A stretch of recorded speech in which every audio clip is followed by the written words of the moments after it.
I'm Matt Kadnar from the Nebo Wealth team. I was at a conference earlier this month, attended a session on personalization, and that personalization was focused entirely on personalization from an implementation perspective, either tax loss harvesting or direct indexing, both important tools for an advisor. But having had a background in asset allocation for more than 2 decades, we know that implementation is responsible for a relatively small contribution to the investment returns that a client needs in order to achieve their goals and objectives. That asset allocation, on the other side, is responsible for 80-90% of the client's outcomes in achieving their goals. And so when I think about that session, I kind of feel like they missed the boat. They focused on personalization from an implementation perspective. They didn't even touch on asset allocation, which has a far greater impact.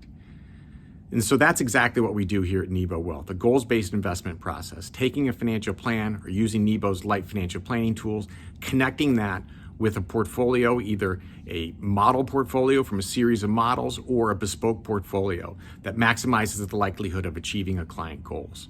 The result for that is a very differentiated, and we believe a significant improvement versus the current process, which is risk-based or risk tolerance questionnaire-based, with all of the flaws that we all know about with risk tolerance questionnaires.